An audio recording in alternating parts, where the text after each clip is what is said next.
আসসালামু আলাইকুম রহমাতুল্লাহি ওবারকাত। সম্মানিত ভাই বোন, আপনারা কেমন আছেন? আশা করি আমরা আল্লাহ তাআলার অশেষ রহমতে খুবই ভালো আছি। তো আমরা প্রত্যেকেই ভালো থাকতে চাই, মানুষকে ভালোবাসতে চাই, মানুষের সাথে খুব ভালোভাবে সৎ আচরণ করতে চাই। আমরা চাই আমাদের এই অন্তর যেন সবসময় পবিত্র অবস্থায় থাকে। এটাই আমাদের প্রত্যেকের টার্গেট এবং আমাদের লক্ষ্য। কিন্তু আমরা মাঝে মাঝে শয়তানের ধোঁকায় পড়ে অথবা নফসের কুমন্ত্রণায় অসৎ কাজে লিপ্ত হয়ে যাই। আমরা হিংস্র হয়ে যাই, অহংকারী হয়ে যাই।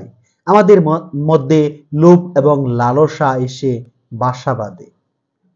তো আমাদের একটা কথা সবসময় মনে রাখতে হবে, সেটা হলো যে মহান আল্লাহ তাআলা কোরআনুল কারীমে অসংখ্য জায়গায় বলেছেন, তোমাদের এই অন্তরকে পরিশুদ্ধ রাখো। পরিশুদ্ধ অন্তর ছাড়া, পরিষ্কার নিড অ্যান্ড ক্লিন এরকম আত্মা ছাড়া মানুষ জান্নাতে প্রবেশ করতে পারবে না। যার ভিতরে বিন্দু মাত্র অহংকার থাকবে সেই ব্যক্তি জান্নাতে প্রবেশ করবে না। এরকম হাদিস আমরা প্রায় প্রত্যেকেই জানি। তো আমার কথা হলো, জানার মধ্যেই সবকিছু সীমাবদ্ধ রাখা উচিত নয়, বা এটা আমাদের করণীয় না। আমাদের করণীয় এবং দায়িত্ব এবং কর্তব্য হলো জানা বিষয়গুলো আমরা যেন আমাদের প্রাত্যহিক জীবনে সঠিকভাবে আমল করতে পারি। তারই ধারাবাহিকতায় আজ আমি আপনাদের সাথে গুরুত্বপূর্ণ এই টপিক নিয়ে কথা বলবো, যে আমরা কিভাবে আমাদের এই অন্তরকে পরিশুদ্ধ করতে পারবো, আমাদের অন্তরকে আমরা কিভাবে পবিত্র রাখতে পারবো, আমাদের এই অন্তরকে আমরা কিভাবে রুহানি নূর এবং বাসিরা দ্বারা পরিপূর্ণ করতে পারবো। তাই আজকের এই টপিক হলো রুহানি নূর এবং বাসিরা অর্জন করার উপায়, বা আমরা কিভাবে সুন্দরভাবে আমাদের অন্তরকে পবিত্র করতে পারবো। এখন রুহানি নূর মানে কি, এটা আমাকে জানতে হবে। রুহানি নূর অর্থ আল্লাহর নূরে নূরান্বিত হওয়া, আল্লাহর নূরান্বিত নূর। তারপর বাসিরা কথার অর্থ হলো আল্লাহর তরফ থেকে আসা আলো। তার মানে আমরা অন্ধকার থেকে বের হয়ে আল্লাহ তাআলার রঙে নিজেকে রাঙাবো। মহান আল্লাহ তাআলার পক্ষ থেকে যে আলো আসবে, যে আলো এসেছে বা যে আলো আসে, সেই আলোয় নিজেকে আলোকিত করা, এটাই হলো রুহানি নূর এবং বাসিরা। সম্মানিত ভাই বোন, আমাদের এই অন্তরে অনেক কঠিন কঠিন রোগ আছে। আমাদের বাহ্যিক রোগ যেরকম হয়, আমাদের ভিতরেও কিছু রোগ থাকে। এর মধ্যে রুহের কঠিন যে কয়েকটি রোগ, এর মধ্যে সর্বপ্রথম 1 নাম্বার রোগ হলো হিংসা। আমরা অনেক হিংসুক হয়ে থাকি, আমাদের অন্তর হিংসায় ভরা। আমরা কোনো মানুষকে খুব সহজে ভালোবাসতে পারি না। আমরা মানুষকে দেখলে কেন জানি হিংসা করি। আমার চেয়ে যে ভালো তাকে দেখে আমার হিংসা হবে, আমার চেয়ে যার অর্থ বেশি, ধনসম্পদ বেশি, তাকে দেখে আমার হিংসা হবে। একজন আমার চাইতে চেহারা ভালো, দেখতে ভালো, তাকে দেখেও আমার হিংসা হবে। সম্মানিত ভাই বোন, এই রূপ থেকে আমাদেরকে বেরিয়ে আসতেই হবে। হিংসা অবশ্যই অবশ্যই এই অন্তরকে অন্ধকার করে দেয়। আমরা আলোর দিকে যদি ফিরে যেতে চাই, তাহলে হিংসা থেকে আমাদেরকে পবিত্রতা অর্জন করতে হবে। তারপর 2 নাম্বার পয়েন্ট হলো অহংকার। আমরা মানুষ মাত্রই অহংকারী, অহংকার করে থাকি। আমরা মানুষের সাথে তো অহংকার করি, স্বয়ং আমাদের রব্বুল আলামিন যিনি আমাদেরকে সৃষ্টি করেছেন, আমরা সেই রব্বুল আলামিনের ব্যাপারেও আমরা অহংকারী হয়ে যাই। আমরা মহান রব্বুল আলামিনের আদেশ জানা সত্ত্বেও আমরা পালন করি না। এটাই হচ্ছে আমাদের সর্বপ্রথম অহংকারের মূল যে থিম রয়েছে, সেটাই আমরা অহংকারী হয়ে যাই। তারপর লোভ লালসা, এটা তো মানুষের একটা স্বভাবজাত বৈশিষ্ট্য। লোভ মানুষের থাকবেই, আছে। এ থেকে আমরা কেন জানি নিজেকে পবিত্র করতে পারতেছি না। এই লোভ থেকে আমরা নানা প্রকার অশ্লীলতার মধ্যে লিপ্ত হয়ে যাই। লোভের কারণে আজ আমরা ঘুষ খাচ্ছি, আজ আমরা ঘুষ নিচ্ছি, আজ আমরা সুদের সাথে লেনদেন করতেছি। কি হালাল কি হারাম কোনো কিছুই আমরা বিবেচনা করি না, শুধু আমাদের এই লোভের কারণে। লোভ কমাতে হবে, লোভ কমানোর মাধ্যমে আমাদের অন্তরকে পরিশুদ্ধ করতে হবে। তারপর আমরা অনেক মানুষ খুব খুব প্রকাশ করে থাকি, আমাদের মনে অনেক ক্ষোভ থাকে, অনেক রাগ থাকে, অনেক হিংসা অহংকারে ভরপুর থাকে। এই সব কিছু ধুয়ে মুছে পরিষ্কার করে মহান রবের কাছে তওবা করে ফিরে আসতে হবে আমি আপনি, যদি জান্নাতি হতে চাই। একটা কথা মনে রাখতেই হবে, হিংসা, অহংকারী, লোভ লালসা যে ব্যক্তি করে বা যার ভিতরে ক্ষোভ আছে প্রচন্ড পরিমাণে, আমাকে আপনাকে মনে রাখতে হবে এই বৈশিষ্ট্যগুলো যার ভিতরে রয়েছে সেই ব্যক্তি কখনো জান্নাতে যেতে পারবে না। তাই আমাদেরকে এই রুহের কঠিন রোগ থেকে অবশ্যই অবশ্যই নিজেকে রক্ষা করতে হবে, নিজেকে চিকিৎসা করার মাধ্যমে আমরা যেন সুস্থ হয়ে উঠি সেই চেষ্টাই করতে হবে। এই রুহের শিফা আমরা কিভাবে অর্জন করব, এগুলো থেকে আমরা কিভাবে বেরিয়ে আসব? এক নাম্বার পয়েন্ট হলো অনুতপ্ত হওয়া। আমি সবসময় মহান রবের সামনে অনুতপ্ত হয়ে থাকব।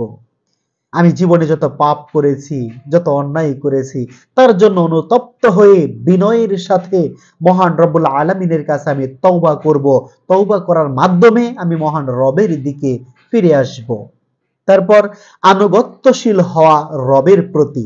প্রত্যেকটা মানুষের প্রতি আমাকে আপনাকে বিনয়ী হতে হবে, নম্র হতে হবে। তার মধ্যে সবচেয়ে বেশি হকদার আমাদের মহান রব, আমাদের রবের প্রতি আমাদের আনুগত্যশীল হতে হবে। তারপর রাসূলুল্লাহ সাল্লাল্লাহু আলাইহি ওয়াসাল্লামের আনুগত্য করতে হবে, তাকে অনুসরণ করতে হবে, তার সুন্নাহ মোতাবেক আমাদের জীবন পরিচালনা করতে হবে।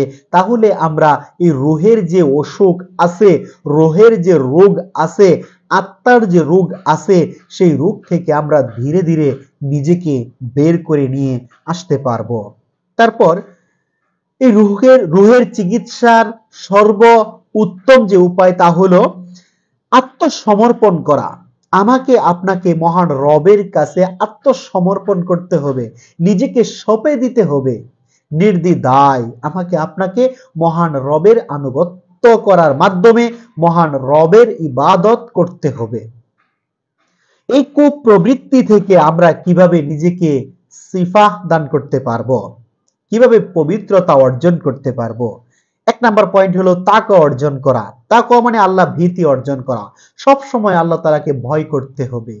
কোনো খারাপ কাজ যখন আমার দ্বারা হয়ে যাবে বা কোনো খারাপ কাজ করতে মন চাইবে, তখন আল্লাহ তাআলার ভয় অন্তরে নিয়ে আসা।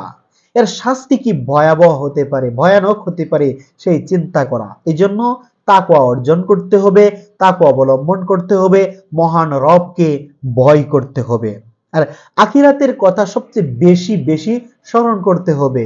মৃত্যুর পর আমার কি হবে, কবরের জীবনে আমার কি হবে, পুল সিরাত হবে, বিচার হবে, মিজান হবে, হাসর হবে, জাহান্নাম এবং জান্নাত সর্বশেষ আবাসস্থল আমার আপনার হবে। এ কথা বেশি বেশি আমাকে আপনাকে চিন্তা করতে হবে। তারপর ইলম অর্জনের প্রতি, জ্ঞান অর্জন করার প্রতি গুরুত্ব আরোপ করতে হবে। খুব বেশি পরিমাণ জ্ঞান অর্জন করতে হবে, সঠিক জ্ঞান অর্জন করতে হবে, তথ্যবহুল জ্ঞান অর্জন করতে হবে। মহান রব্বুল আলামিনের কাছে দোয়া করতে হবে, হে আল্লাহ আপনি আমাকে উপকারী জ্ঞান দান করুন, যেই জ্ঞান আমার দিনের জন্য, আমার ইহকাল এবং পরকালের জন্য উপকার বয়ে নিয়ে আসবে। এরকম জ্ঞান আপনি দান করুন। তারপর আত্মা শুদ্ধি বা অন্তর পবিত্র অবশ্যই অবশ্যই করতে হবে। তারপর হিংসা থেকে বের হওয়ার শিফা কি বা উপায়গুলো কি, আমরা কিভাবে নিজেকে হিংসা থেকে অহংকারী হওয়া থেকে নিজেকে কিভাবে বের করে নিয়ে আসতে পারবো। 1 নাম্বার পয়েন্ট হলো যারা গরিব দুঃখী আছে, ইয়েতিম আছে তাদেরকে দান সদকা করা। যারা ইয়েতিম তাদের মাথায় হাত বোলানো অন্তরকে নরম করার জন্য। যারা গরিব আছে তাদের দিকে তাকানো অন্তরকে নরম করার জন্য।